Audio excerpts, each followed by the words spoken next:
Bienvenidos a Maquillando el Corazón. Este espacio es muy importante para mí, porque no solo maquillo rostros, escucho historias. Antes de comenzar, es importante para mí mencionar que no soy psicólogo, no soy terapeuta, mi única función aquí es acompañar, escuchar desde el respeto, desde el corazón y sostener este momento desde el amor. Todo lo que se comparte en este episodio es desde la experiencia y la voz de mi invitada. Yo no estoy aquí para juzgar ni dirigir su historia. Repito, mi único propósito es acompañar siempre desde el respeto. Hoy tengo frente a mí a una mujer valiente, una historia que merece ser escuchada, sentida y sobre todo honrada. Ella es Connie y mientras la maquillo vamos a descubrir todo lo que su corazón nos tiene que decir. Esto es Maquillando al Corazón. Hoy estoy con alguien que cuando la ves transmite fuerza, pero también historia. ¿Cómo estás, Connie? Muy bien, Luis, gracias. ¿Contenta? Sí, estoy emocionada. Yo estoy mucho más emocionado por tenerte aquí. Lo habíamos platicado en algún momento, Connie. He descubierto una mujer que ya admiraba bastante, pero ahora ha cambiado por completo la percepción que yo tenía de ti. Gracias. Dime, Connie, ¿quién eres? Fuera de todo lo que la gente perdón, ¿quién es Connie? Es una pregunta que muchas veces me la han realizado y creo que en cada etapa de mi vida ha cambiado esa definición. En este momento de mi vida creo que Connie es una mujer que ha transmutado, que es una mujer fuerte, que es una mujer que se ha convertido en hija, en hermana, en tía, en socia, en empresaria, en humana. Creo que en este momento de mi vida soy una persona muy humana. Me refiero a humana mm, a que ya puedo ver un poquito más allá de lo que es mi persona. Antes tal vez solo me rodeaba o podía ver lo que era yo o lo que era mi entorno. Y ahora soy muy empática, ¿no? Yo creo que por todos los sucesos que ya sabes que he pasado. Entonces, siento que soy una persona que ya valora mucho su vida y que disfruta y está en paz, bueno, trata de estar en paz y de ser feliz. Es como parte del ir evolucionando, ¿no? Ir como saltando etapas conforme vas creciendo. Sí, sí, porque también, por ejemplo, soy corredora, que luego se me olvida, que a lo mejor en este momento no soy tan corredora, ¿no? Me gusta hacer pilates en Reformer, pilates de Reformer. Me gusta, creo que soy una buena amiga, o sea, mm, me gusta conocer, aprender cosas nuevas. Nunca me he dejado de, siempre como cualquier cosa nueva, me motiva mucho. Entonces, siento que soy una persona que siempre está en evolución porque si me quedo estática me aburro. Entonces, como que es parte de mi proceso. También soy una persona muy controladora en todos los aspectos de mi vida. Por algo los negocios que hoy en día pues tengo, ¿no? El tema de cómo hoy en día vivo mi vida, mis relaciones. Entonces, que ya sé que no es bueno tampoco, pero por eso lo he trabajado, ¿no? Claro. Connie, ¿de dónde viene la mujer que estoy maquillando hoy? Pues es originaria de Jerez, Zacatecas, de donde somos las mujeres más guapas. Claro. Y y bueno, viene de una familia muy trabajadora, ¿no? Mi mamá es una persona de casa, la familia de mi mamá es muy tradicionalista. Mi papá, su familia es muy trabajadora, ellos todo lo que hoy en día tienen, pues lo construyeron. En caso de mi mamá, pues ella ya le tocó el beneficio de que lo construyó mi abuelo. Entonces, eh, vengo de una persona, de una familia de muchos valores y pues creo que ese es mi origen inicial. Inicial. ¿Cuántas personas conforman tu familia? Mi núcleo familiar, pues hoy en día son mi hermana, tengo una hermana, mi hermana tiene 3 hijos que son mis sobrinos y mi mamá y pues hoy en día yo, ¿no? Obviamente están mis primos, que soy muy cercana a ellos, y mis tíos también, que siempre han estado en respaldo de lo que me pasa. Y mis amigos. Ok. ¿Hay un momento que cambia tu vida, Connie? sí, muy chica. Bueno, depende qué chica, ¿verdad? El otro día hablabas, veía otro capítulo y hay más chiquitas que yo, ¿no? Pero a mis 14 años mi papá fallece y entonces es el suceso que más ha cambiado y evolucionado mi vida. Qué coincidencia, Connie, porque mi papá también falleció cuando yo tenía 14 años. Ese datito no lo tenía muy claro. Pero dime, ¿cómo era tu vida antes de que todo cambiara? Uy, era muy bonita. Bueno, sigue siendo bonita, pero antes era muy de Disney. Es decir, yo vivía en un núcleo familiar, mi papá era banquero, él se fue siendo director de Banorte, entonces él era un funcionario financiero. Tenía mucha experiencia, mi mamá era una ama de casa dedicada a sus hijas, yo tenía una persona que me cuidaba, le ayudaba a mi mamá al tema de los quehaceres. Mi hermana y yo pues estábamos en escuela privada, teníamos todas las comodidades, ¿no? Si yo le pedía al niño Dios una muñeca que volara, pues yo tenía mi muñeca que volara, ¿no? Entonces vacacionábamos de manera seguida, mi papá nos llevaba a la playa. Yo recuerdo mucho que desde muy pequeña tomé un vuelo que nos llevó, creo que tenía como 7 años cuando nos tomamos el primer vuelo. Entonces tuve una estabilidad emocional, financiera y emocional los primeros 14 años de mi vida. Qué bonito. Creo que ahí me respondes una de las preguntas que yo tenía, pero sí me gustaría que me dijeras un poquito más. Mencionas que tenías una vida de Disney. ¿Cómo era esa versión de ti? Lejos de todo lo que me acabas de contar, de ti, Connie, ¿cómo era esa versión? Pues era una niña que no se preocupaba por nada, o sea, se levantaba, tenía su desayuno listo, su lonchera, se la llevaban a la escuela, iba a la escuela, salía de la escuela, la recogían, llegaba y ya tenía su comida calientita, mi mamá se sentaba a hacer la tarea conmigo, entre 7 y 8 de la noche llegaba mi papá, cenábamos todos juntos, bueno, también a veces comía con nosotros, pero la comida era muy rápida porque siempre era una persona con prisa por el trabajo. Pero en la cena pues ya cenaba con nosotros, yo me bañaba temprano, ya a las 8 podía ver la tele, me acostaba y ya, ¿no? Terminaba mi día, porque también nos regañaban si no nos dormíamos temprano. Qué bonito. Me lo imagino todo justo como las películas que veíamos de niños que mencionan y pasa toda esa escena que me acabas de decir. También salíamos a jugar, o sea, también tuve una infancia en la que yo andaba en la bici con los vecinos, jugábamos a las canicas, al bebe leche. Tenía amiguitas, mis vecinas con las que jugábamos a las muñecas en la calle, obviamente después de hacer la tarea. Entonces, a eso me refiero con que yo tenía una vida de Disney. Claro, tú creciste en Jerez. Sí, exacto. Ok, fíjate, Connie, yo siempre lo he mencionado. A mí, yo soy de Tlaltenango. Yo crecí en Tlaltenango.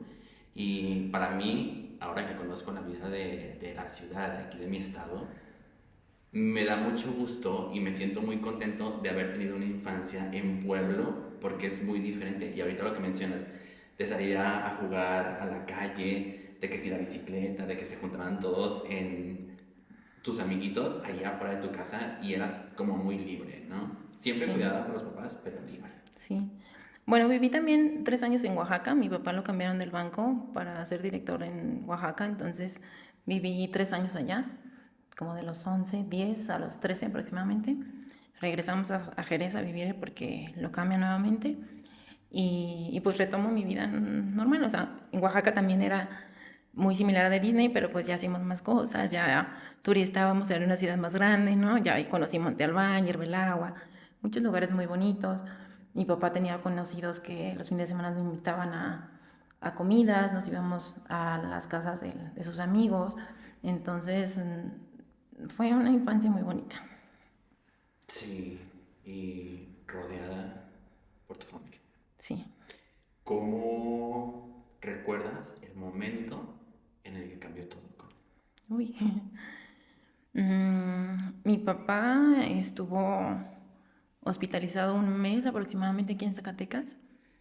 Cuando regresas a Jerez nos dicen que a mí me dicen que ya estaba dado de alta y que estaba mejor y por eso estaba en la casa. La realidad es otra, o sea, él se fue a Jerez porque porque ya no había nada que hacer. Lo único que podían hacer era no sé bien, de hígado, un cambio de hígado, no me acuerdo cómo se dice la palabra, pero solo se lo podía donar a una de sus hijas y era una operación muy riesgosa, entonces tanto para él o para la persona que lo donara, ¿no? Que podía ser la única solución. Obviamente no quiso y entonces pues como ya no había nada más que hacer, pues lo dieron de alta porque ya no había nada más que hacer. Entonces estuvo un mes en Jerez. Ese mes yo lo vi muy, pues se la pasaba tomando el sol, comía pura avenita, yo ya lo veía muy mal, aunque se supone que yo lo veía recuperándose, pero ahora que ya soy grande y lo asimilo, pues no, o sea, vi cómo es que él se fue muriendo. El día que él se pone muy mal, lo internan en Jerez, se va a urgencias, obviamente no nos dejan ir, nos quedamos en la casa. Más noche van como a que lo vayamos a ver, que obviamente fueron a que nos despidiéramos de él. Vamos y nos despedimos, pero fue así de se porta bien, o sea, no fue una despedida para siempre, o sea, fue para el día siguiente, ¿no? Pero era para siempre. Y ya me voy a mi casa, mi hermana y yo nos dormimos, la muchacha que nos cuidaba nos duerme, y en la madrugada llega mi tío, el hermano de mi papá, y me dice que ya se había ido al cielo, que ya estaba en una mejor vida. Y ahí pues cambió todo. ¿Qué sentiste cuando recibiste esa noticia? Uy, fue como... Yo me quería caer al suelo, o sea, fue como demasiado fuerte para mí saber que mi mayor protección o mi seguridad ya no estaba.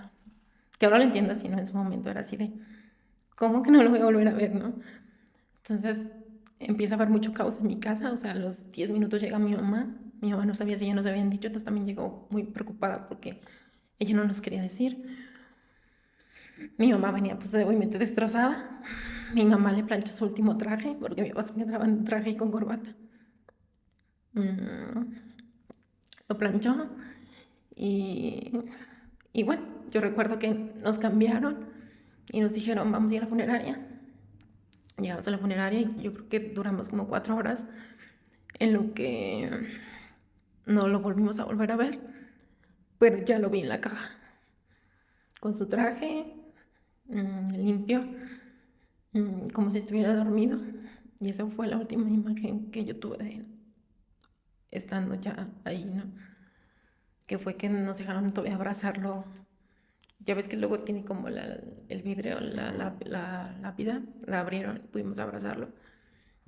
Y ya a partir de ello fue la última vez que yo tuve contacto con él, físico. Yo sé que eras muy pequeña, pero ¿tú recuerdas No, o sea, yo recuerdo que lo veía y así de despierta, o sea, era de... Yo no estaba preparada para despedirme. Yo no me despedí en ese momento de él. Muchos años después, yo creo 8 años después, hice una carta y entonces me despedí de él. 8 años duró tu proceso? Sí, 8 años. Ya que iba a terapia, hice mi psicóloga en curso en ese momento, pues me trató de muchas maneras ese duelo porque me costó mucho soltarlo. Yo tenía muchos reproches, sentí mucho abandono en mi vida. Y yo creo que fueron los 8 años después que logré hacerlo. Durante nuestra plática en el café, me dijiste que justo en esa etapa habías tomado un rol que no te correspondía después de este suceso. ¿Cómo fue para ti? Bueno, para empezar, mi papá muere en mayo y yo en julio cumplí mis 15 años. Entonces, antes de que mi papá se pusiera enfermo y así, pues decía que yo que quería regalos, si quería viajar, si quería un carro, que una fiesta. Obviamente cuando él ya no está, pues obviamente esa ilusión que yo tenía, pues tampoco estuvo, ¿no? Que obviamente mi familia, mis tíos, yo iba a un grupo que se llama Brigadas. Ellos me organizaron una fiesta de 15 años, la tuve como en el templo en la que nos juntábamos.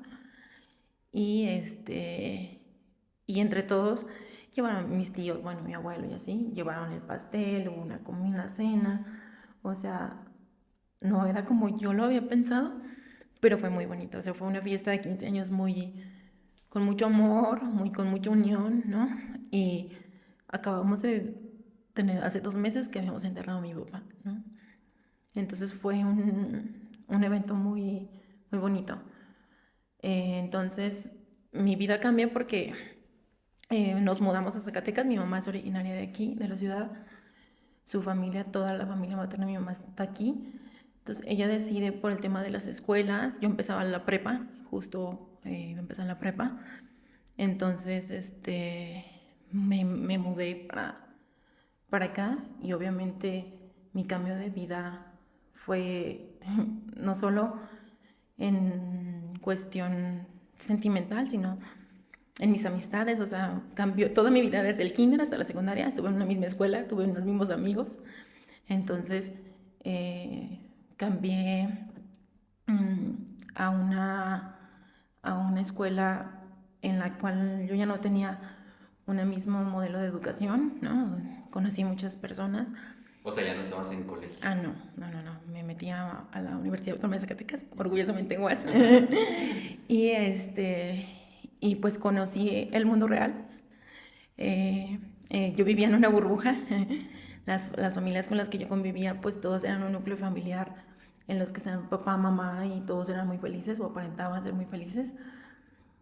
Llego aquí, pues empiezo a tener amigos en los cuales sus familias son disfuncionales, o sea que sus papás están divorciados, que tienen problemas con alguna droga, temas de acoso con la pareja de su mamá. O sea, empiezas a ver un mundo real que yo no tenía a mi alcance, ¿no? Empezó a haber muchas tentaciones en mi vida, me refiero a drogas. O sea, empecé a tener acceso a todo ese tema del que yo no conocía, ¿no? Que para mí todo era nuevo, ¿no? Porque pues yo vivía, les digo, en Nuevo Burbuja, aparte que vivía en mi pueblito. Entonces era todo un cambio para mí, ¿no? Partiendo desde ahí, partiendo de económicamente, obviamente pues ya no tenía la estabilidad económica que nos daba mi papá. Entonces mi mamá era una persona como el resto de las mujeres mexicanas, que su marido les provee todo, ¿no? Desde el alimento, la casa, pero que eso también las vuelve no autosuficientes, porque mi mamá, de ser una persona que trabajaba, o sea, dejó de trabajar desde que se casó. Entonces ella no estaba viva en su vida laboral. Ella tuvo que volver a aprender, ¿no? Desde aprender una computadora. Ella no trabajaba, entonces se dedicaba únicamente y exclusivamente al hogar. Tenía una persona que le ayudaba, ¿no? Ahí todo cambió para nosotros. O sea, desde el tema de siempre cada quien hacía como el tema de su cama, pero ahora todos contribuimos a la limpieza, ¿no? O sea, ahora te toca barrer, trapear, ¿no? Sí. Cosas que a lo mejor para muchas personas era algo normal, para mí no lo era. Entonces cambia mi modelo de vida y empezó a tener carencias en el tema económico. No porque me faltara un plato para comer, no, me refiero a carencias de las cosas que ya no tenía los viajes, ya no tenía, si yo quería una bolsa ya no la tenía, si yo quería una muñeca ya no la tenía, si yo quería una computadora era más difícil tener acceso a esa computadora. Entonces empecé a resolver cosas que no me tocaba resolver, ¿no? En temas del seguro, temas del seguro, temas de decisiones que tal vez debieran de haber sido mi mamá, pero tomé un papel que no me correspondía, ¿no? Que fue un tema de liderar a mis 15 años mi propia vida, ¿no? Me prefiero liderar porque pues ya tenía que estudiar. Yo era fiel creyente de que pues tenía que terminar una carrera si quería tener un trabajo y ser como profesional.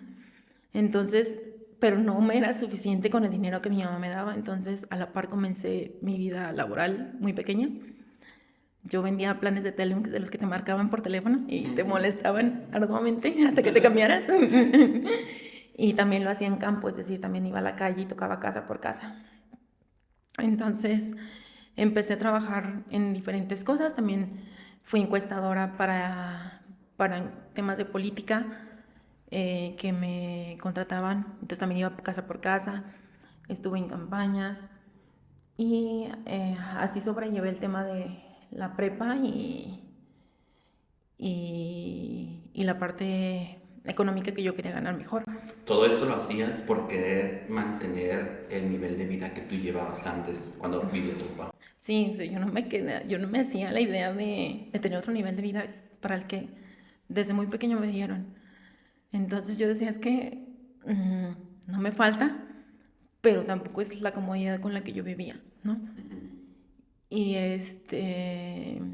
entonces empiezo a trabajar muy pequeña, viene la universidad y entonces complica mi existencia en el tema laboral porque ya no puedo trabajar, tenía que ir a la escuela de 12 a 8 porque teníamos que el taller como de actividad física y tenía que ir inglés y luego ya empezaban las clases.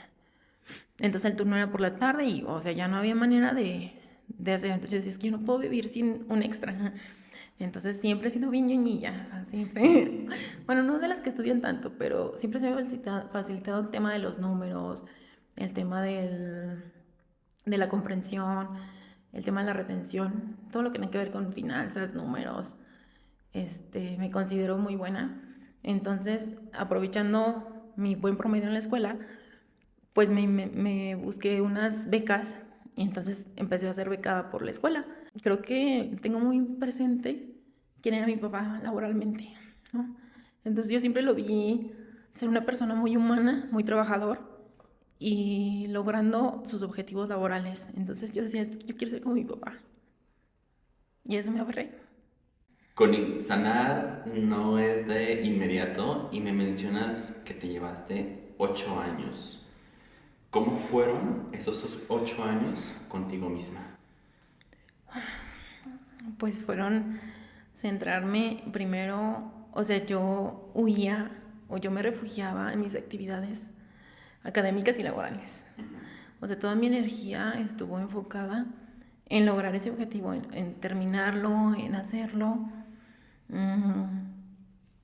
Toda la tristeza que en su momento yo tenía, yo la transformaba por energía para lograr todo lo que yo necesitaba hacer, ¿no? Siempre fui de las personas que no se quedaba quieta, ¿no? Siempre he sido una persona muy inquieta en cuestión de que hacía muchas cosas, ¿no? Cuando estaba en la prepa, aparte de ir a la escuela, iba al centro de idiomas y luego iba al spinning y luego pues hacía mis tareas. Los fines de semana trabajaba cuando te decía que estaba en lo de los paquetes. Entonces, durante esos 8 años empecé a conocer mucha gente porque había reuniones. Te estoy hablando que para este tiempo yo tenía 26, 27 años, o sea, era una persona muy joven. Y esos 8 años de los que me estás mencionando, me imagino que todo esto pasó en el transcurso de los 8 años. Sí. Donde tú te metiste muchísimo en tu parte profesional y laboral para sanar esa otra parte. Sí, bueno, no sé si sanar o evadir, ¿no? Creo que durante mucho tiempo lo evadí y entonces me mantenía ocupada 24/7.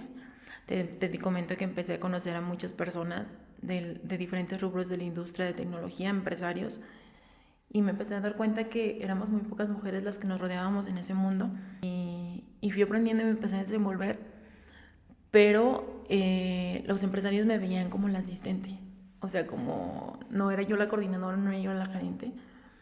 Entonces, migrar de esa parte de que yo me tuve que preparar, ¿no? Me puse a hacer una maestría para poder tener un tema más enfocado al área que yo quería, que era un tema fiscal, contable, poder yo desarrollar una plática con un empresario, yo no sentirme menos y tener un tema del día, ¿no? Me ponía a leer las noticias, obviamente son cosas que, te digo, mi jefa en turno, que es mi socio, me enseñó a hacer. Entonces, yo ya tenía temas de conversación, ya hablaba de temas culturales, o sea, ya no era romper el hielo vendiéndole a la gente. Empezamos a hacer muchas conexiones, empecé a viajar mucho y empecé a huir de Connie, ¿no? Entonces, duré en estos 8 años, duré muy enfocada, o sea, a mi corta edad yo ya había logrado profesionalmente lo que muchas personas tal vez no. En mi círculo social pues ya todas eran eran mamás, tenían familias, se habían quedado aquí. Yo me dediqué 100, 200% a trabajar. Trabajaba con mi laptop para todos lados. O sea, a mi corta edad yo ya era una persona que ganaba lo que yo dije que iba a lograr, ¿no? O sea, a mis 28 años, yo creo que ganaba lo que no mucha gente a sus 35 logra ganar. Ya que estamos en este tema, en este punto, esta es una parte que yo admiro muchísimo de ti y creo que desde que te conozco la he expresado, pero sí me gustaría, Connie, y te lo reconozco muchísimo, pero que me dijeras cómo ha sido para ti desarrollarte profesionalmente en un ambiente donde predominan los hombres. De manera inicial fue complicado porque yo pienso que también parte desde uno mismo, ¿no? Durante mi proceso yo siempre me escudaba o me respaldaba, ¿no? Bajo mi dirección, que era un hombre. Y me costó mucho hacer ese switch en el que ya pudiera Connie llegar a una reunión o llegar a exponer a un desayuno. O sea, yo creo que pasé como 15 desayunos empresariales en los que yo no expuse, ¿no? Para poderme parar enfrente de esas personas. Y luego, aparte, yo tenía otro factor. Yo era muy chiquita y llegaba con gente muy grande, o sea, con personas de 50, 60 años, como una mocosa iba a venir a enseñarles, ¿no? O sea, yo sentía que me veían así. Entonces, yo no estaba preparada para lo que yo misma había buscado. O sea, yo me di cuenta y me topé con pared porque yo estaba donde quería estar y no me sentía lista para estar donde quería estar, porque me faltaba educación, me faltaba contexto, me faltaba profesionalismo. Tuve que tomar muchos cursos, te digo, de cursos incluso de imagen, porque yo me paraba contra un grupo de personas en los cuales necesitaba que me vieran como una persona que sabía lo que les estaba hablando y no como una mujer que llegaba por ser mujer, no sé si me explico. Entonces, es muy delgada la línea que me tocó de todo, ¿no? Me tocó ver empresarios que no les importaba si yo fuera o no fuera mujer, pero me tocó también casos en los que no querían hablar conmigo porque yo era mujer. ¿Sentiste que tenías que ser más fuerte o diferente para poder entrar en ese mundo? Creo que fuerte siempre he sido fuerte, más bien yo tenía mucho miedo de no estar preparada al nivel de ellos. Por la edad que ellos tenían, yo decía, es que tal vez sí es cierto, ¿cómo les voy a venir yo a enseñar, no?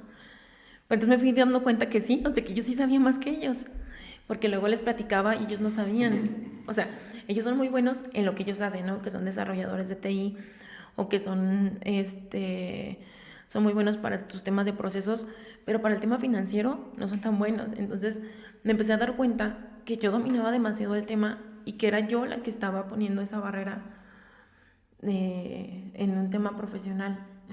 Entonces, pues comencé a cambiar el chip en mí y lo intentaba. O sea, si me decían que no, volví a decirlo. O sea, ya no me decía, ay, ya me dijo que no me quiere ver a mí. Volví a intentarlo. Y luego ya cuando iba, entonces decían, bueno, está bien, vamos a continuar con el proceso, vamos a seguir esto, ¿no? Me tocó también ver comunidades que la mujer pues no puede estar en reuniones, ¿no? Como la comunidad, en su momento me tocó estar con la comunidad judía, buscar a empresarios que en México tienen mucho poder y mucho dinero.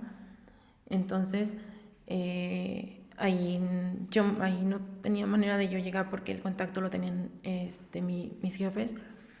Entonces, era muy protocolario el tema de una persona de ese nivel, pues obviamente no va a recibir a la gerente o al asistente, ¿no? Querían ver al presidente y al director.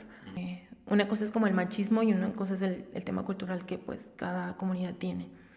Yo veía dos frentes, yo veía el tema empresarial, pero también veía a los empleados porque también hablaba con los empleados. También tenía sesiones con los empleados para explicarles de los beneficios que tenían ahora por ser parte de este grupo que nosotros estábamos.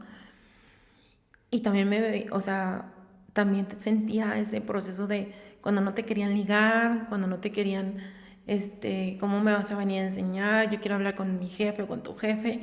O sea, ¿tú qué haces aquí, no? Todo esto por ser mujer. Mujer, sí, claro, por ser mujer. ¿Y qué te enseñó esto sobre tu valor? Uy, no, pues es demasiado lo que yo he aprendido, gracias a Dios, en la vida, porque un factor externo no puede definir mi valor. O sea, yo siento que el valor de cada persona lo debemos de dar uno mismo, ¿no? Trabajar por ser la mejor versión de cada uno y al final lograr, si yo sé que no soy buena en algo y quiero serlo, pues trabajar para lograrlo, ¿no? O sea, no me va a caer del cielo. Si necesito mejorar mi economía, pues igual, o sea, ver la manera de lograrlo. Si no es por un lado, va a ser por otro, ¿no? A la par de mi trabajo, empezamos a manejar una cerveza artesanal. Hicimos una empresa de cerveza artesanal, creamos la marca, que tal vez la conocen, se llama Del Duende. Y nos dejó mucho aprendizaje. Tampoco no era un negocio que yo quería, porque siento que es un negocio que a mí no me llenaba, que no era un negocio en el que yo fuera muy feliz. O sea, después tuvimos un restaurante, un bar, y tampoco me llenaba ese rubro. Más sin embargo, pues ahí estábamos, ¿no? Fue demasiado aprendizaje con el personal, a pesar de que ya hemos trabajado con el personal, pero es otro personal distinto, es otra metodología. Yo estaba acostumbrada a trabajar con empresas que ya tienen procesos, que están establecidos, que son personas morales. Trabajar una MIPYME tuya es un bebé que empieza desde cero. Entonces, sin experiencia en la parte empresarial, entonces siento que fue mucho aprendizaje, fue mucha pérdida de dinero, perdimos mucho dinero en ese negocio. Pero yo creo que ha sido de los mayores aprendizajes que he tenido en mi vida.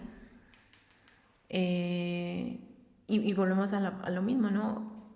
Tú ves un tema de cerveza y te hace raro ver una mujer en esos negocios, ¿no? Entonces también ahí me topaba con esa brecha de género, que es menos porque pues ya hay más mujeres que también son cerveceras y ya incluso hay una comunidad, hay mujeres cerveceras que son muy buenas en lo que hacen.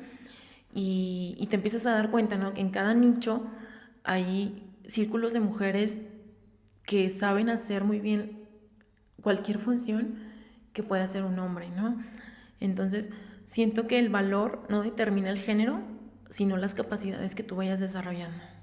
Y siento que todo eso está muy ligado, Connie, para una etapa de tu vida.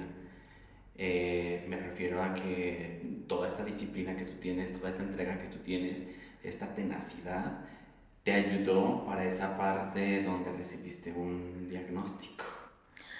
Pues nunca estás preparado, nunca estás preparada. La vida siempre dice, ¿crees que estás lista? No es cierto, te voy a demostrar que no lo estás. Ajá.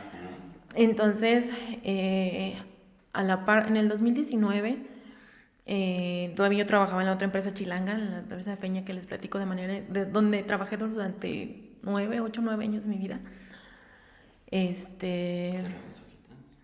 Trabajé en esa empresa, pero a la par creamos una adicional, que es hoy en día mi marca, que se llama Genti Consulting, que es una consultora de recursos humanos enfocada a buscar personal especializado de TI y a un diagnóstico y cumplimiento de las normas en temas de seguro social, financiero, el SAT, ¿no?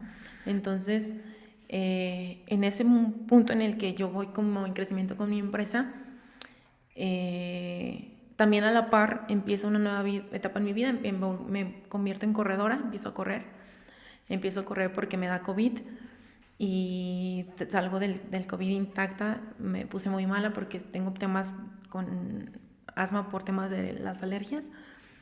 Entonces, después de estar como un mes cerca de encerrada, yo decía, yo quiero vivir, o sea, yo quiero sentir el aire en la cara, y entonces empecé a correr derivado al tema del COVID para que también mis pulmones se restablecieran.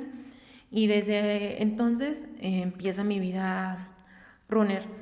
Esto todo fue como muy a la par. Yo empezaba mi empresa y yo empezaba a temas de la rutina de correr.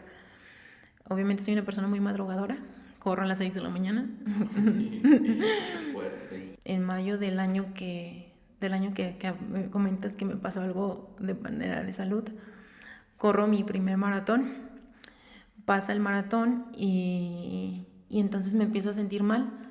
Empiezo a tener síntomas de cansancio extremo que yo lo relaciono al maratón.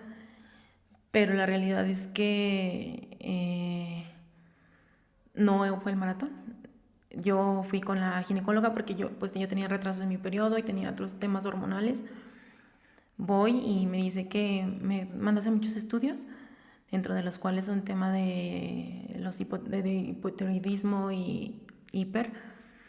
Entonces, pues algo con que tengo hipo en los análisis que ella me hace, me manda con la endocrinóloga, yo llego con la endocrinóloga y la endocrinóloga, eso fue, yo corro en mayo, yo corro en abril, en mayo me siento mal, la ginecóloga me manda al doctor y en julio, cuando voy con la endocrinóloga, pues me revisa muy bien, me hace unos ultrasonidos en la garganta, bueno, en la parte donde tenemos la tiroides, donde tienen la tiroides, y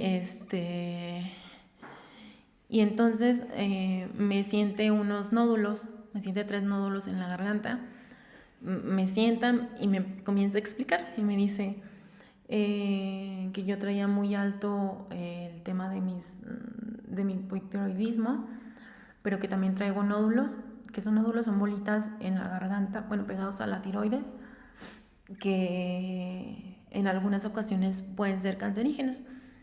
Entonces lo mismo me explicó ella, porque yo no sabía qué eran los nódulos, y me dijo, entonces necesito que te hagas más estudios, porque necesito saber si tus nódulos son o no son cancerígenos. Y entonces yo estaba en shock, o sea, si yo nomás venía que me checaran las hormonas, ¿en qué momento? ¿Qué pasó con tu mente cuando escuchaste que podrías tener algo tan fuerte como el cáncer? Pues para mí fue como un shock de realidad, porque yo acababa de salir de un COVID que ya también sentía que me iba. Ajá. Y pasas y te das cuenta que mi nivel de salud no está bien. O sea, que no es cierto que yo me sentí, o sea, que mi malestar no era por el maratón, o sea, que es porque tal vez ya esté contaminada. O sea, por mi cabeza pasan muchísimas cosas. La doctora fue muy profesional y me explicó con manzanitas que este tipo de cáncer no te contagia de manera masiva, de manera instantánea, porque pues es un cáncer muy noble, más sin embargo, pues que era un tema que teníamos que cuidar y ver qué teníamos en realidad. Me manda a hacer otros estudios y resulta que tengo el síndrome del Hashimoto, que es una enfermedad del sistema inmunológico, que es decir, mis células estaban atacando a mi tiroides. Y entonces, pues de ahí me hablaban en francés. Yo, ¿qué? ¿De qué me estás hablando? ¿No? Para empezar, nunca había escuchado en mi vida sobre el síndrome del Hashimoto.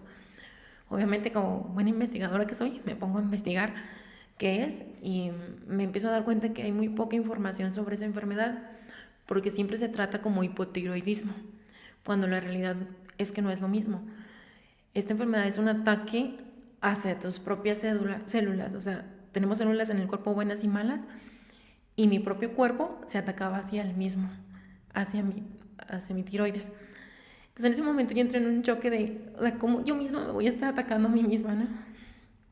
Y fue cuando me di cuenta que me estaba guardando demasiadas cosas en mi vida, que había hecho muchas cosas por huir, porque resulta que esa enfermedad en cuestión, bueno, yo creo mucho en el tema espiritual y emocional, va muy ligada a las emociones, a lo que no hablas, a lo que te callas. Entonces, bueno, pues me dan mis resultados, llego con la doctora y me dice que mis anticuerpos están muy elevados, porque eso es lo que eleva ese síndrome.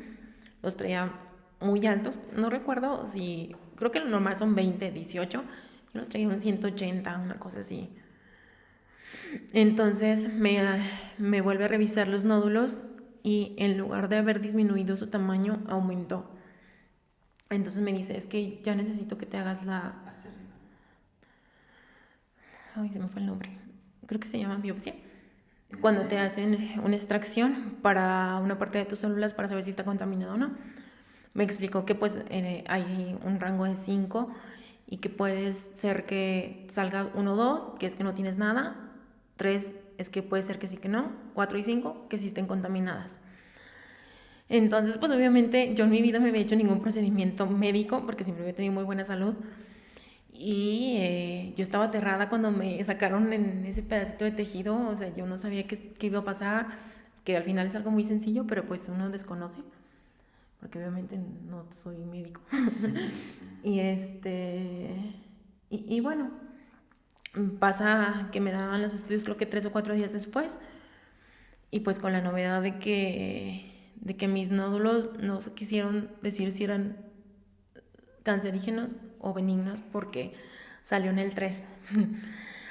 Pero por el nivel de grosor que tenían, pues yo necesitaba revisarlos. Entonces, estarlos monitoreando, y me dieron un medicamento para ver si disminuían ese lapso de tratamiento, ¿no? Que iba a ser un mes. Porque me dijo la doctora, es que, o sea, no hay otra opción, te las vas a tener que quitar. Entonces, pues obviamente yo tenía mucho miedo porque me pararon la vida. Me dijeron, esto es un alto para tu vida, ¿no? Entonces, también no lo hice, no se lo compartí a mi familia, solo lo compartí con una persona que en su momento era muy importante para mí. Y esa persona estuvo en ese proceso conmigo. Yo no le dije a nadie el estatus hasta que tenía sus últimos resultados, donde la doctora me dijo, te los tenemos que quitar. Necesito que decidas si te quieres operar, con quién te quieres operar, porque aunque no sean cancerígenos, son nódulos que van creciendo. Después aprendí muchas cosas, que hay nódulos que pueden llegar así a obstruir que pases al alimento o el líquido. Entonces te los tienes que quitar, y más porque están creciendo de manera muy rápida. Entonces, cuando me dicen eso, pues es cuando yo le digo a mi mamá, pues, y a mi hermana, el día que estábamos comiendo, pues yo obviamente muy normal, sin tanta explicación, les digo lo que tengo de manera muy tranquila porque yo no quería que ellos se preocuparan, ¿no? Sí. Yo conteniendo como toda la vida. Después tengo una prima en Querétaro que en ese momento ya trabajaba en la Cruz Roja, y le platicó mi padecimiento a la doctora a la directora, y ella me recomendó a un doctor en la ciudad, y entonces fui a hacerme otros estudios allá, bueno, fui a otra segunda opinión. En ese inter, que fue como una semana, pues obviamente la gente cercana a mí pues empezó a enterar de ese proceso que yo podía tener, y gente que había tenido cáncer de algún otro tipo empezaron a decirme, no, mira, es que a mí me hicieron sesiones radiológicas en la UAS, que ve, ¿no? Que ve con este otro oncólogo para que te dé otro punto de vista. No, que no te lo quites, que porque no puedes, o sea, como empecé a tener muchas opiniones, y eso me empezó a generar mucha ansiedad porque de por sí decidir es muy complejo, ¿no? Ya tienes una versión médica, y las personas por buena voluntad, o sea, no, al contrario, ¿no? Se agradece muchísimo todo el proceso que yo viví. Aportan a ti, aportaban a mí a cosas que yo no sabía. Y bueno, voy con este doctor de Querétaro, llego allá, me hace otros estudios, le llevo lo que ya llevaba, y mis nódulos siguen creciendo. O sea, ya crecen milímetros más cuando me los mide el doctor de ella. Y me dices que tus nódulos están tocando tus ganglios, y si no te los quitas y ya estás contaminada, va a empezar a contaminar tu cuerpo. Entonces, esto ya no puede esperar, te tienes que operar la siguiente semana. Y yo, ¿qué? ¿Cómo? ¿Por qué? En ese momento de mi vida, yo tenía una crisis financiera en mi empresa.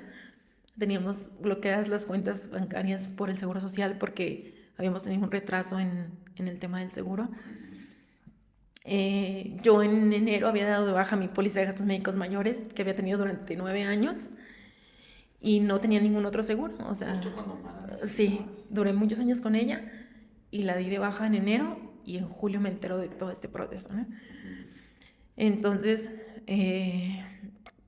fue otra de las enseñanzas de que no podemos vivir sin un seguro médico porque lamentablemente todo eso es demasiado caro, y hay veces que no contamos con la solvencia para para cualquier siniestro que nos pueda pasar. No estamos sujetos a ningún tema de este tipo. Y bueno, llega el punto en el que yo necesito cerca de 150,000, 180,000 pesos entre honorarios, hospital, porque era el cirujano, el anestesiólogo, el oncólogo de la cirugía, el hospital en Querétaro, los traslados. Entonces yo dije, yo no tengo ese dinero en este momento, o sea, no lo tengo, no me puedo pagar, ¿no? Entonces, mi círculo más cercano, mis amigas, me dijeron, no te vas a detener por dinero. Entonces vamos a hacer unas rifas para tener dinero. Y dije, no, ¿cómo creen? No, jamás en la vida vamos a hacer eso. Sí, ¿Por qué no querías? pues porque era verme vulnerable hacia el mundo. O sea, no solo hacia mi núcleo cercano, hacia, hacia la gente. La Connie fuerte Ujú. estaba necesitando ayuda. Y tú no querías eso. No sabía cómo pedir ayuda. Entonces, me contuvieron ella. Es mi núcleo más cercano de amigas que tengo. Entre ellas, mi mejor amiga de la prepa, su hermana, mi hermana y mi prima. Entonces, me dijeron, vamos a hacer esto. La esposa de una de ellas tiene un negocio, mis primas tienen otros negocios. Vamos a rifar cosas de los negocios. Vamos a rifar dinero, que se rife dinero. Y y vamos a sacar el dinero. A ver, vamos a hacer cuentas, cuántos números, ¿no? Yo decía, ok, pero no quiero que le pongan el nombre de Connie. Todavía me rehusaba. No, que cómo no, que es que si no le ponemos tu nombre, no va a tener el impacto que debe de tener. Que por favor, que no tiene nada de malo, que no pasa nada, que nosotros vamos a estar contigo. Y bueno, accedí a hacerlo. Nos juntamos en la casa de una de ellas, preparamos todo y ese día en la noche comenzamos a publicar. Obviamente yo a mi núcleo cercano, o sea, a mi núcleo cercano, mi mamá, mi hermana, sí sabían, pero por ejemplo mis tíos no sabían, mis primos, o sea, nadie sabía lo que me estaba pasando y empezaron a ver las rifas y así como que, ¿por qué no nos dice qué está pasando, no? O sea, ¿por qué no te acercas a nosotros? Porque me costaba pedir ayuda. Entonces, creo que todavía me sigo costando, pero ya me cuesta menos. Este, Pasa el tema de la rifa. Creo que la lanzamos un lunes, en la noche las teníamos, y el miércoles en la tarde noche yo ya había vendido todos los boletos y tenía el dinero para la cirugía. Rapidísimo. Fue cuando me di cuenta que era una persona muy querida, rodeada por mi familia, por gente que yo no creía que me fuera a aportar. Creo que hay algo que no platiqué en mi vida laboral. Yo era una persona muy fría en cuestión de los negocios, en cuestión de los empleados. Para mí era no era tan, o sea, para mí eran personas más que tenían que hacer su trabajo, independientemente de la manera en la que lo tuvieran que hacer, por algo se les pagaba, ¿no? Entonces, era muy fría en el tema profesional y laboral y era una persona joven que tenía poder desde muy chica, ¿no? Entonces, digamos que tal vez era muy frívola en esa cuestión. Entonces, fue una cachetada completamente blanco lo que a mí me sucedió en ese momento porque personas que yo jamás pensé que me fueran a contribuir, chicas que habían trabajado conmigo, personas que me conocían porque eran mis clientes, personas que yo no imaginaba que iban a poner un granito por mí, lo hicieron. ¿Qué versión de ti quedó atrás? ¿Y cuál nació con este proceso?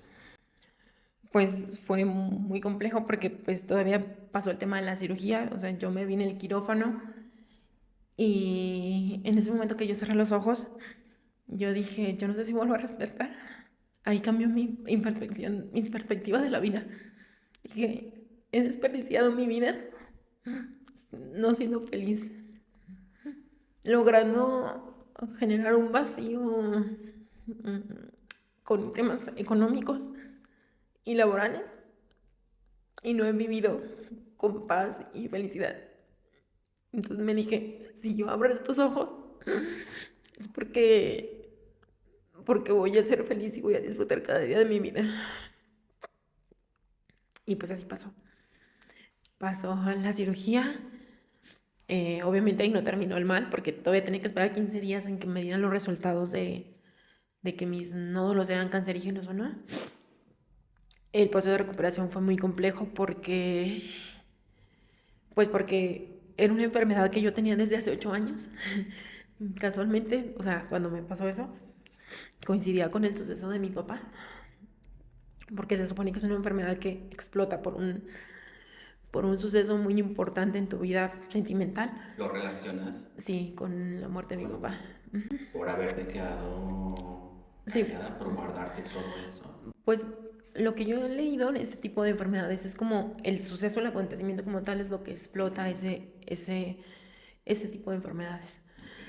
Entonces, cuando salgo de la cirugía, pasa el tiempo que tengo que esperar para... Obviamente, recordemos que yo era corredora, yo había corrido un maratón, y entonces 2 meses después de estar en cama durante 6 meses, sin poder hablar porque como creo que, bueno, te cortan de aquí, ¿no? Entonces te entuban y pues mi proceso de recuperación, yo no tenía voz, o sea, no de que no la tuviera, o sea, literal no podía hablar.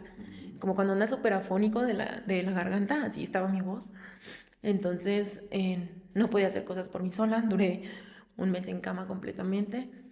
Entonces, el reincorporarme a mis actividades, el querer volver a correr, era, todo era volver a empezar otra vez, ¿no? Mi empresa volvió a fluir, ya no estaba bloqueada por el IMSS, los negocios No empezaron. había cáncer. Después obviamente a los 15 días me dijeron que no fue cáncer, que lo malo se quedó dentro de los nódulos, entonces que yo podía continuar con mi vida, que no me iban a dar terapias porque ese mal había terminado ahí. Entonces fue como si me hubieran dado una segunda oportunidad de vida. O sea, Se empezó a acomodar todo. Sí, fue como, ok, ¿estás bien? Necesitabas parar y ver hacia dónde vas a ir con tu vida. Tienes que tomar un respiro y continuar. Entonces, pues paré en ese momento. Me costó hasta en enero, yo creo aproximadamente fue cuando me regresó la voz y empecé nuevamente. Me dijeron, no vas a poder correr en 2 años, aproximadamente es el tiempo que tardas en correr. Entonces yo, ante todo pronóstico, dije, no, ¿cómo no voy a poder? Entonces a los 6 meses empecé a activarme otra vez y a los 6 meses de activarme corrí el medio maratón de San Diego, que se llama el Rock Run, creo que se llama. Perdón que te interrumpa, yo creo que todos, Connie, necesitamos algún tipo de episodio que nos haga, como dicen, tocar base y cuestionarnos hacia dónde vamos. En este caso, lo tuyo fue esta enfermedad. Así. Está la enfermedad y todo se empieza a acomodar. Sí, más bien lo empiezo a acomodar, ¿no? O sea, porque parto por poner mi prioridad yo. O sea, Priorizas tú. dejé en segundo plano mi empresa, los negocios, me di como prioridad, empecé a cuidarme, empecé a ver qué era lo que realmente quería hacer de mi vida, ¿no?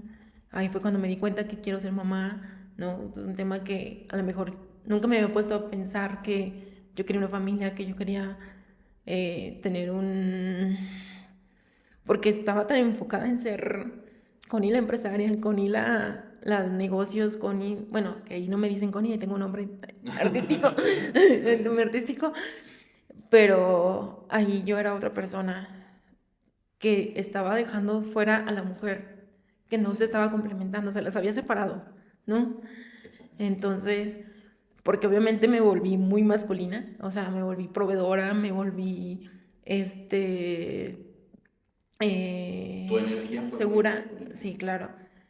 Entonces, el hecho de tener ese alto fue como, ok, voy a soltar, me voy a soltar, voy a permitirme sentirme cuidada, sentirme querida, sentirme vulnerable, porque no tiene nada de malo ser vulnerable, no tiene nada de malo de expresar lo que uno siente, porque no sabes si el día de mañana vas a poder tener a la otra persona enfrente de ti, ¿no? A mí me lo dijo la vida, ¿no? Me dijo, es que te quité a una persona y no te diste cuenta, entonces te vas a ir tú para ver si te das cuenta.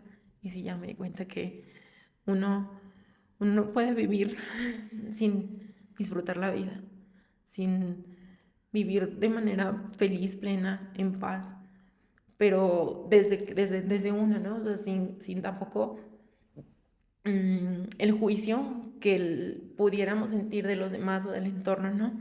Sino al final del camino, si yo decido vivir mi vida de esa manera, pues es la manera en la que yo la estoy decidiendo y que voy a ser feliz, porque yo la decidí hacer así. Connie, el maratón significa mucho para ti porque lo has mencionado varias veces. ¿Por qué es tan importante para ti? Bueno, en el mundo de los corredores, el maratón es como la meta mayor que normalmente cumples, que son 42 kilómetros, 42 punto y cachito kilómetros. Obviamente para poder correr tienes que tener una previa preparación. Yo tenía 1 año y medio corriendo como simple mortal y me preparé entre 6 y 8 meses antes del maratón, adicional a ese año y medio que venía corriendo. Entonces, el hecho de prepararte para un maratón incluye mucha disciplina. Es algo que te hace hacerte hábitos muy, muy importantes porque, te digo, yo estoy acostumbrada a entrenar por las mañanas, entonces entreno, me levanto a 5:30 de la mañana y 6 a.m. Ya estoy corriendo, ¿no? Entonces, cuando te preparas para el maratón así, esté lloviendo, nevando, haciendo mucho sol, pues tú tienes que cumplir con tu entrenamiento, ¿no? Así estés enfermo del estómago, de la garganta, de lo que sea. La disciplina. Tienes que, obviamente, con la asesoría de tu entrenador, pues si estás muy enfermo, pues vas a hacer menos cosas de las que te tocaban, ¿verdad? Más sin embargo, es una disciplina porque son distancias muy largas. Son distancias que entre semana ya son arriba de 1 hora y media. Entonces, con múltiples actividades, o sea, yo me estaba desocupando 8:30 de la mañana y corre, cámbiate, arréglate, desayuna y vete a trabajar, ¿no? Al día siguiente la misma rutina. Y entrenas sábados y domingos también. Entonces, entrenas solo, o sea, el correr es una actividad en la que pues tú vas contra ti mismo, no es contra nadie más. Entonces me costó mucho la preparación. Yo nunca en la vida había corrido, no me gustaba correr. Yo era una persona que decía, odio la caminadora, pero yo nunca había corrido en la calle. Yo siempre corrí en la caminadora, entonces yo decía, no me gusta correr. Y mi mejor amiga fue la que me impulsó a ese proceso, y un amigo también. Entonces entre ellos dos me impulsaron a tomar la decisión de empezar a ser corredora.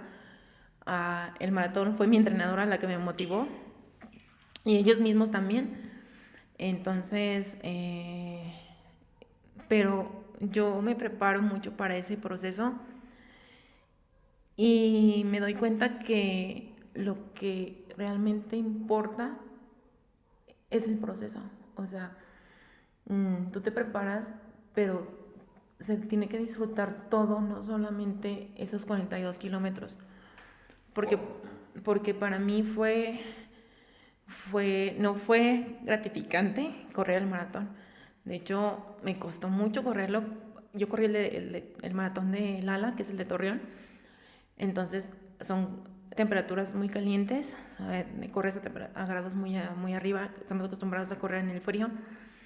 Entonces, hay muchos factores en los que yo no lo disfruté. En el kilómetro 16 me lastimé literal la rodilla y lo corrí lastimada al resto. Yo me había preparado para correrlo en, no sé, en 4 horas 10 y lo terminé en 5 horas. Entonces tuve 2 topes. Uno fue al kilómetro 18 y otro como al 33, que son las famosas paredes, que es decir, cuando uno siente que ya no puede más. ¿Qué pasaba por tu mente cuando sentías que ya no podías más? En la primera vez fue así de, no manches, no vamos ni a la mitad. O sea, así, ahí sí fue como que coraje contra mí misma porque te digo que me lastimé la rodilla y dije, no, o sea, no me preparé 7 meses para que ni siquiera voy a la mitad como para irme. Entonces dije, no, lo tienes que lograr. Entonces como que me programé mentalmente y ahí continué, ¿no? Obviamente en el maratón siempre he sido una persona muy apoyada por su familia, por su entorno. Al maratón me acompañaron mi mamá, mi hermana, mi mejor amiga, mi prima, mis sobrinos. Entonces yo los vi en la ruta del maratón echándome porras. Fue muy motivante para mí verlos ahí. La gente de ahí del maratón te impulsa, ves a la persona, a la señora más grande que yo corriendo con mucho más fuerza que yo. Entonces tú dices, de que puedo, puedo.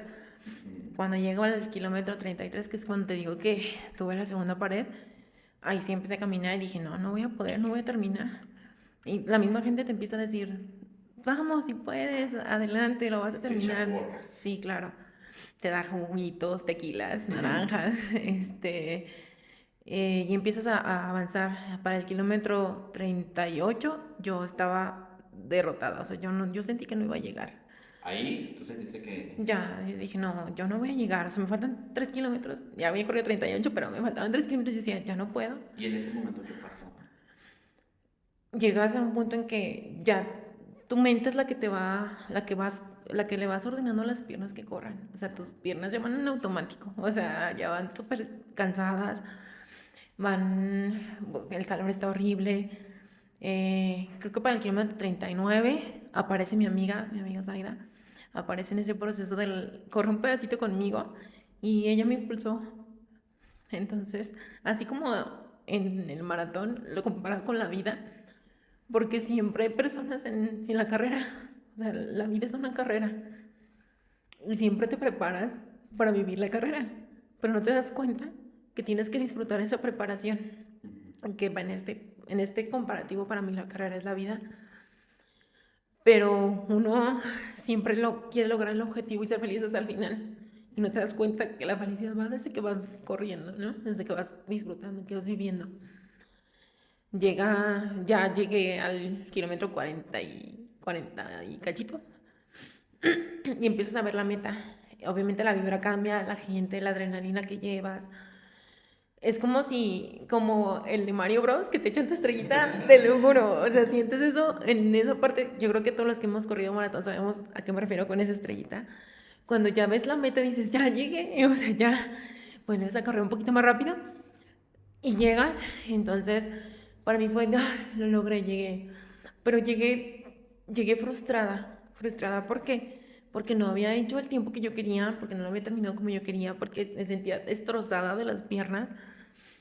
Entonces yo dije, bueno, lo terminé. Entonces me costó cerca de, yo creo que como 15 días, 3 semanas que fue en el proceso que empecé a sentirme mal y pasa todo lo demás, entender que realmente, de que realmente había hecho algo que el resto de la población no lo hace. O sea, estoy dentro del 5% de la población que ha hecho un maratón, ¿no?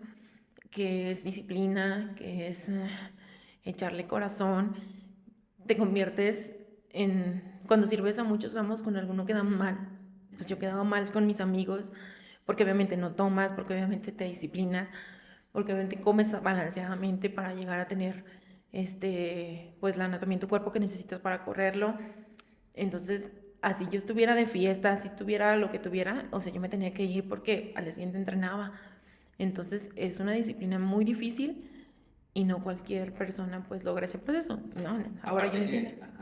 No, claro que sí, pero aparte, esto ya vino después del episodio de la enfermedad. No, eso fue antes.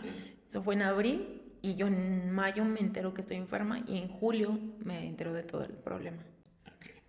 Si tu vida fuera ese maratón, ¿en qué kilómetros sientes que vas ahora? Ay,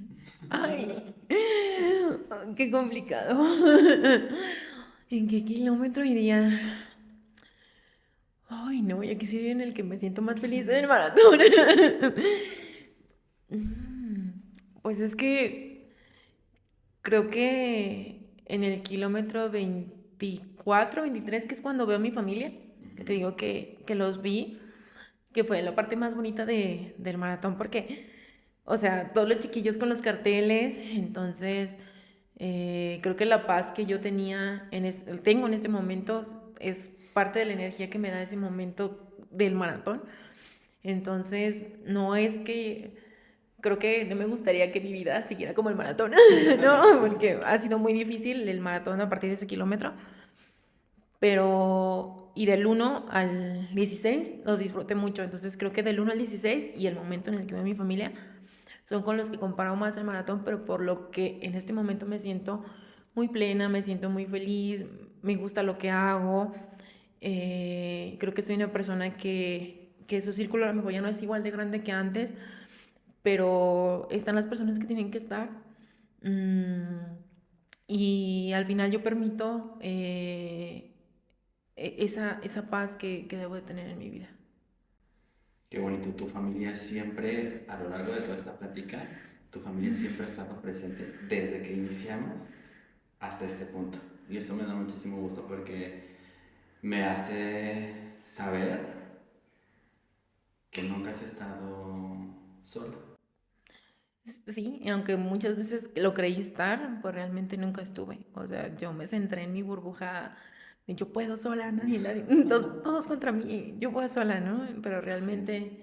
realmente no lo veía. Connie, hay algo muy especial en ese proceso y es con qué herramientas nos construimos también. Hoy quiero que uses algo que es parte de este espacio. Son estos pinceles. Son de parte de Pupa, que es nuestro patrocinador, que forma parte de este proyecto. Y así como elegimos herramientas para maquillarnos, también elegimos con qué reconstruirnos por dentro. Ojalá los aproveches muchísimo, los puedas utilizar y te ayuden en tu día a día y te recuerden que eres una mujer muy valiosa. Muchas gracias. Ya que sí, para finalizar, Connie, hay algo muy importante. Si una mujer está pasando por algo similar, se siente que se rompió, se siente que no puede con ella, ¿qué le dirías mirándola a los ojos? Pues que logré comenzar de nuevo, que intenté empezar todo desde cero, que no pasa nada si deja todo lo que ya tiene y vuelve a empezar desde cero. O sea, que siempre hay muchos caminos, que no se cierre a una sola puerta, porque cuando cerramos una puerta, se abren tres.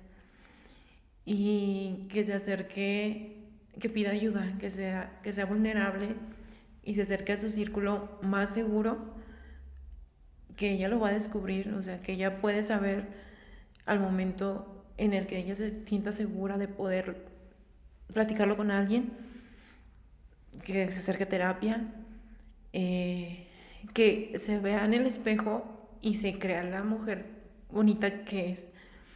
Porque siento que a muchas personas les cuesta verse a través de un espejo. Creo que es algo con lo que yo he aprendido. A mí me gusta mucho verme hacia el espejo, yo ya quiero verme maquillada. y creo que empiece por aceptarse tal cual, con todo y el derrumbe o la derrota que tenga en este momento, cual sea, se trate de una cuestión laboral, sentimental, de salud, siempre hay una solución. Lo único que no tiene solución en esta vida es la muerte. De ahí en más, cualquier cosa se puede solucionar. Y el que me escriba, yo también puedo ser su amiga. Que se vea en este espejo, te admiro mucho, Connie. Gracias. Maquillo labios y regresamos a la parte final. Connie, mi trabajo en tu rostro ha terminado, pero llegó un momento muy especial para los dos. Te voy a pasar este espejito. Y por favor, quiero que te veas no como eras, sino como la mujer que eres hoy. ¿Qué te dices a ti misma? Que estoy muy orgullosa de ti, que has logrado cosas increíbles, que nunca te des por vencida, que tienes un gran ángel que te cuida en el cielo y que te deseo toda la felicidad y la paz del mundo.